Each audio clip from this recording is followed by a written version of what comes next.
সূরা তাওবার 19 নম্বর আয়াতের ভিতরে যেরকম কত নম্বর আয়াত 19 নম্বর আয়াতের মধ্যে আল্লাহ পাক বলছেন আজআলতুম সিকায়াতাল হজ্জি ওয়া ইমারাতাল মাসজিদিল হারামি কামান আমানা বিল্লাহি ওয়াল ইয়াউমিল আখির ওয়া জাহাদা ফি সাবিলিল্লাহ লা ইয়াস্তাবুনা ইনদাল্লাহ ওয়াল্লাহু লা ইয়াহদিল কওমাজ জালিমিন।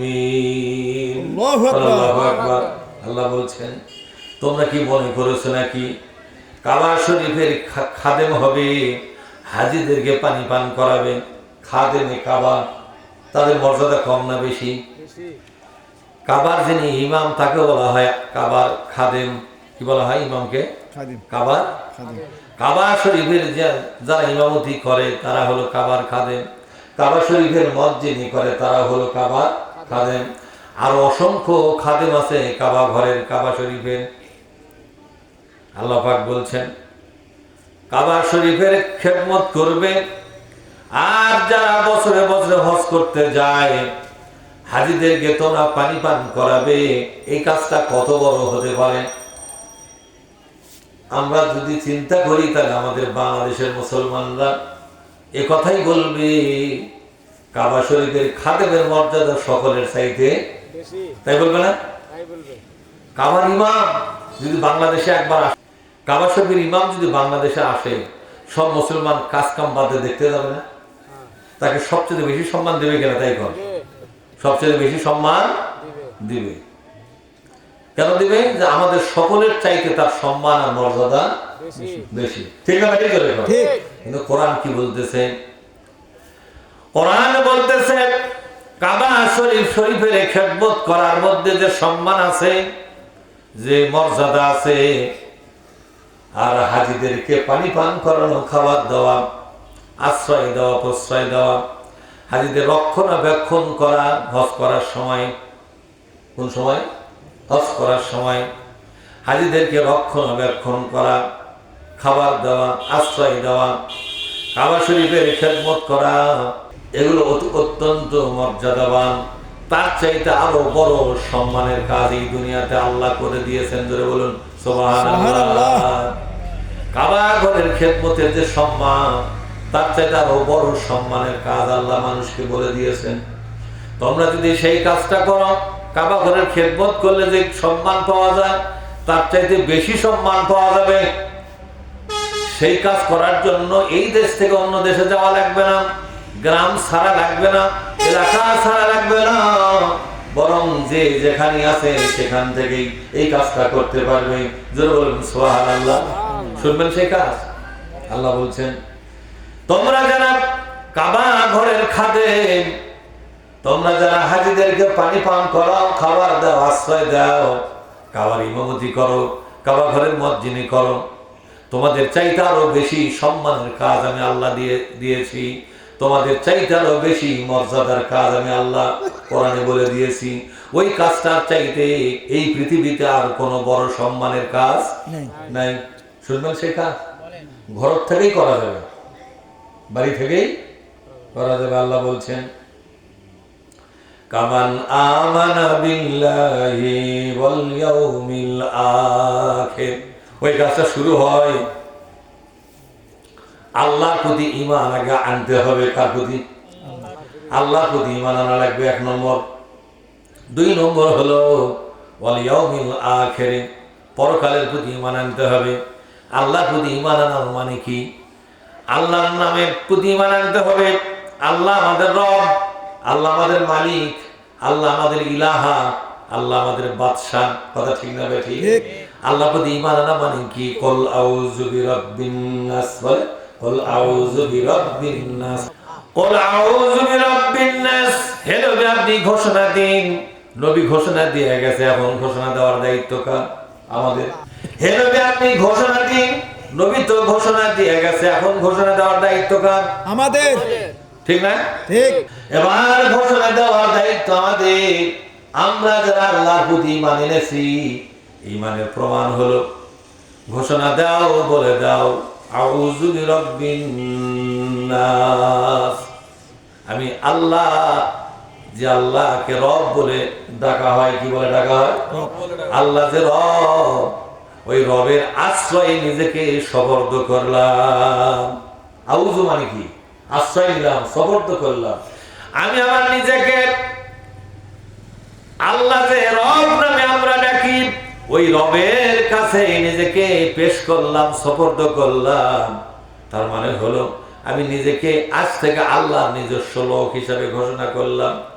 আল্লাহ ছাড়া আমাকে আর দুনিয়ার কেউ ব্যবহার করতে পারবে না। আল্লাহকে ব্যবহার করার মানে হলো আল্লাহর কোরআনের কাছে নিজেকে পেশ করলাম। আজ থেকে আমি কোরআনের দায়িত্ব মাথায় নিলাম। কার দায়িত্ব? জোরে কন। কোরআনের দায়িত্ব মাথায় নিলাম। কোরআন শরীফের পক্ষে আমি কাজ করে যাব, কোরআন কায়েমের জন্য কাজ করে যাব, কোরআনকে প্রতিষ্ঠা করার জন্য যতটুকু আন্দোলন করা দরকার সবটুকুই করব। আমি আজ থেকে নিজেকে আল্লাহর পক্ষের একটা শক্তি, আল্লাহর পক্ষের একটা মানুষ হিসাবে নিজেকে ঘোষণা দিলাম। সুবহানাল্লাহ বলবেন না? এরপরে মালিকিন নাস, কি বলা হয়? মালিকিন না, মাটানা হবে না, খারাপ খবর মিনুর উপর নাই, ট্রান্সফার। মালিকিন নাস বলে, মালিকিন মালিকিন নাস, মালিকিন নাস। হ্যাঁ, একবার মাটা তাড়াতাড়ি পা লাগবে। আলহামদুলিল্লাহ মধ্যে যে মা আছে, ওই মা টান আছে, কিন্তু এই মা কোনো টান নেই। মালিকিন নাস, ঠিক আছে না? মালিকিন নাস, মানুষের যিনি রাজা, আমি তার কাছে আশ্রয় নিলাম। মানুষের রাজাকে, আল্লাহ যদি রাজা হয়, আমরা কে? আমরাও রাজা না। আল্লাহ বড় রাজা, আমরা ছোট রাজা না, আমরা প্রজা। এই দুনিয়াতে প্রজা ছাড়া আর কোন ছোটখাটো রাজা আছে? আমাদের বাংলাদেশের প্রধানমন্ত্রী ও প্রজা না রাজা? ওইও প্রজা, আল্লাহর কাছে ওইও প্রজা, আল্লাহর কাছে ওই প্রজা। তো ওই যখন এই সূরা পড়ে, তখন নিজেকে কি রাজা মনে করে না প্রজা মনে করে? প্রজার কাজটা কি? তাহলে প্রধানমন্ত্রী প্রজা, প্রেসিডেন্ট প্রজা, সেনাবাহিনী প্রধান তিনিও প্রজা, পুলিশ প্রধান তিনিও প্রজা, র্যাবের প্রধান তিনিও প্রজা, বিজিবির প্রধান তিনিও প্রজা, সচিবেরাও প্রজা, মন্ত্রীরাও প্রজা। ঠিক না ঠিক? সবাই যদি প্রজা হয়, তাহলে রাজাটাকে আল্লাহ। এখন প্রজার কাজটা কি? রাজার আইন মেনে চলা। তাহলে আদালতের এই বিচারপতিরা প্রজা না রাজা? ওরাও তো প্রজা, ওদের কাজটা কি? রাজার আইন অনুযায়ী বিচার করা। ঠিক না? আল্লাহ পাক বলছেন, আমি তোমাদের কাছে যে কিতাব নাযিল করলাম, ইন্না আনজালনাহু ইলাইকাল কিতাবা বিল হাক্কি লিতাহকুমা বাইনান নাসি বিমা আরাকাল্লাহ। আল্লাহু আকবার। ওয়ালা তাকুল লিল খাইনিনা খসিমা। আল্লাহু আকবার। আল্লাহ পাক বলছেন, নবীজি তোমাকে একটা কিতাব দিলাম।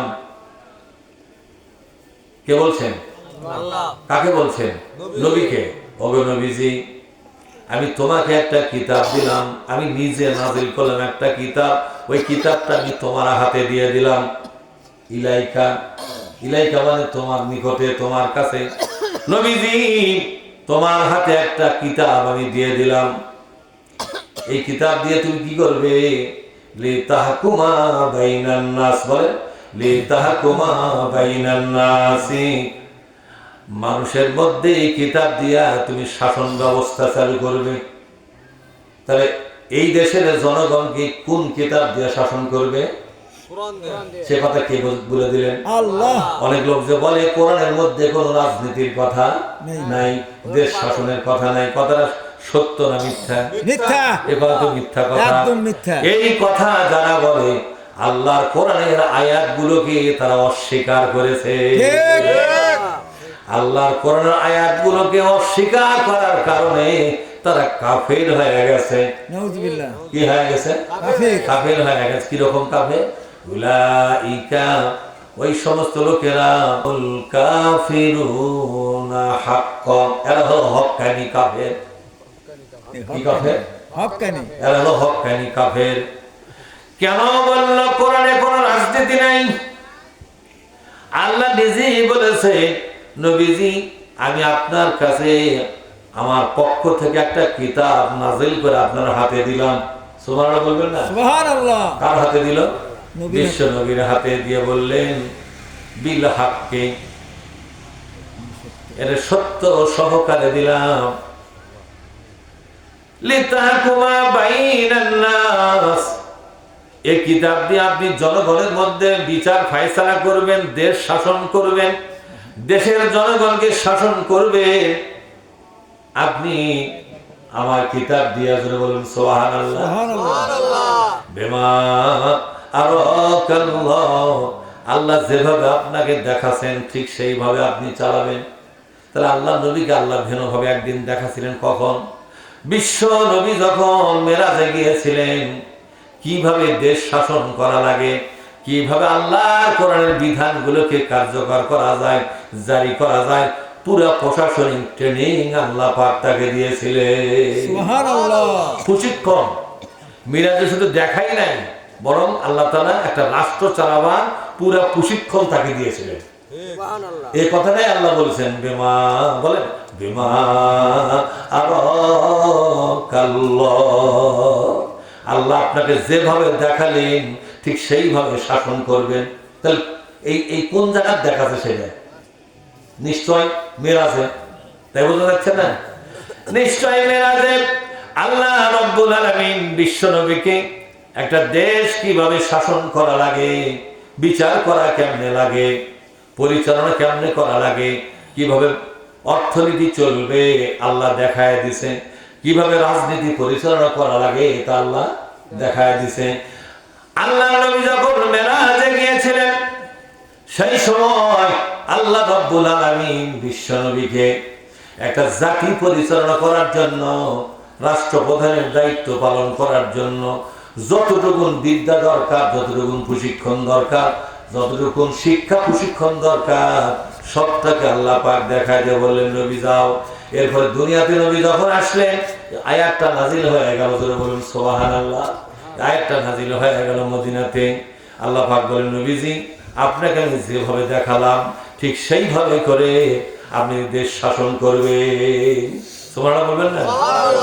আর একটা দেখান হলো কোরআনের মধ্যে দেশ শাসনের যে বিধানগুলো আমি দিয়েছি, কোরআনের ভিতরে বিচার ফায়সালার যে বিধান দিয়েছি, অর্থনীতির যে বিধান দিয়েছি, রাজনীতির যে বিধান দিয়েছি, সমাজনীতির যে বিধান দিয়েছি, পররাষ্ট্র নীতির যে বিধান দিয়েছি, ওগো নবীজি এটা তো নিজের চোখে নিজের কানে শুনেছেন, অন্তরের চোখ দিয়ে আপনি দেখেছেন। যেহেতু নবী তো পড়তে পারতেন না, ঠিক না? অন্তরের চক্ষু দিয়ে দেখেছেন, শুনে শুনে অন্তরের চক্ষু দিয়ে দেখেছেন। এইভাবে করে কোরআনে বর্ণনা করা আল্লাহর বিধান দিয়ে আপনি দেশ শাসন করবেন। এটা আল্লাহর ফায়সালা। ওয়ালা তাকুল্লিল খাইনিনা খসিমা,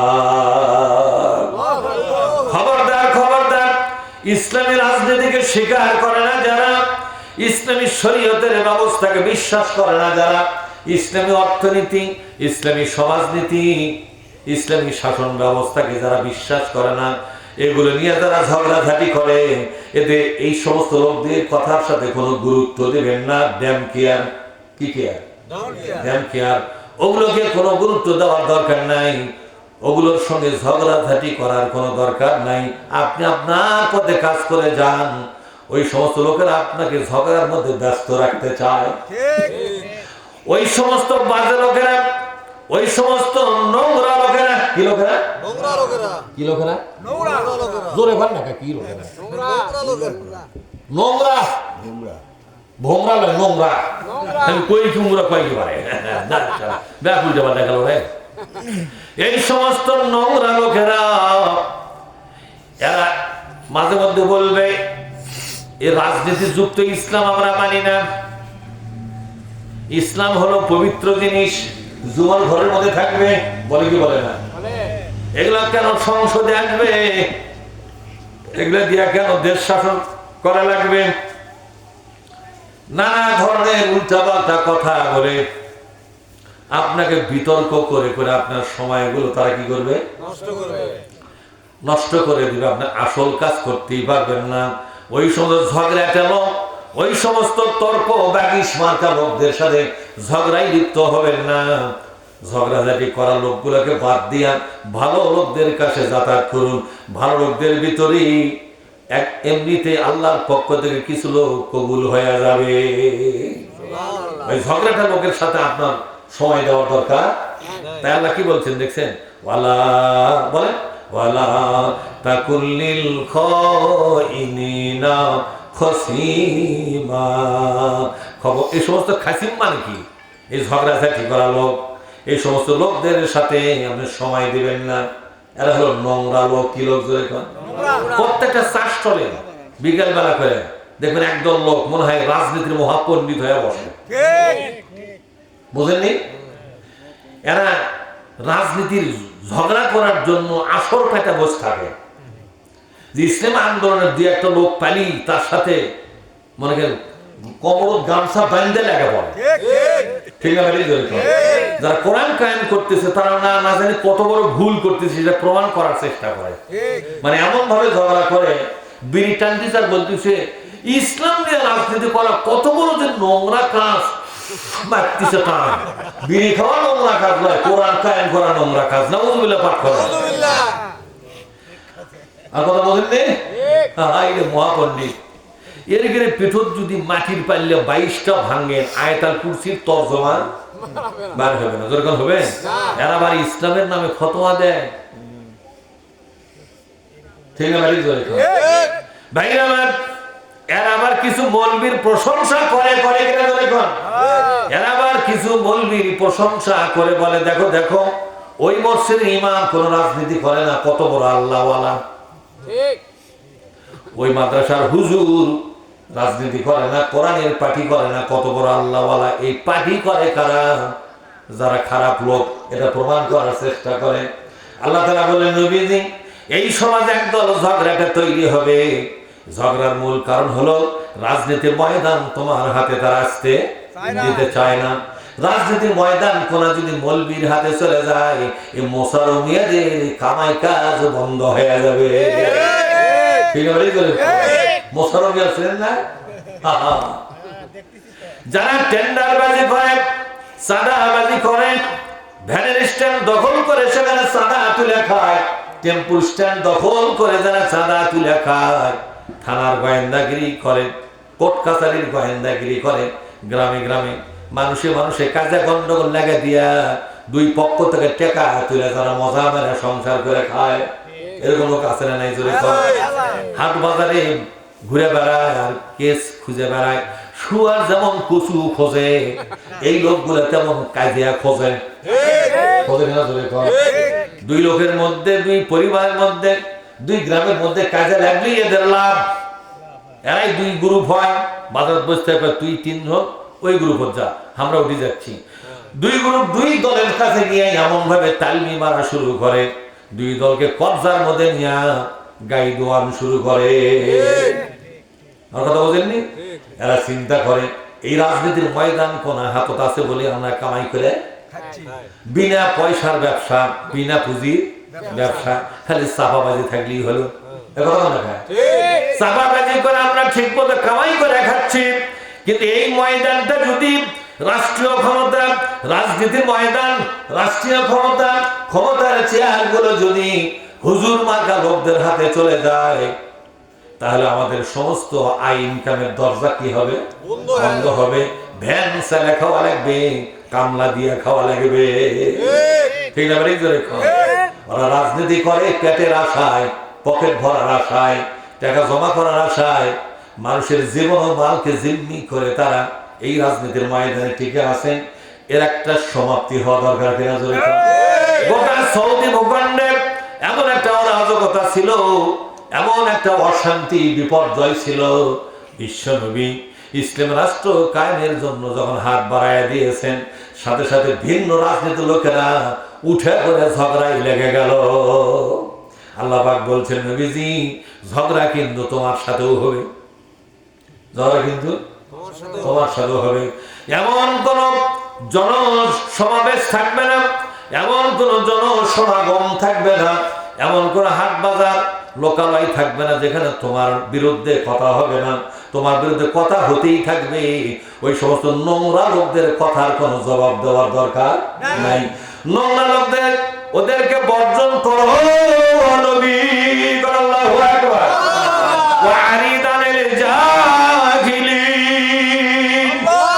এই সমস্ত নোংরা মূর্খ সান্ডাল মার্কা লোকদের এদেরকে বর্জন করিয়া আপনি সমাজে নিরীহ সাধারণ জনগণের মধ্যে ঢুকে যান, তাদের কাছে দাওয়াতি কাজ করুন, তাদেরকে পক্ষে নেন, কর্মী বানান, আন্দোলনে নামেন।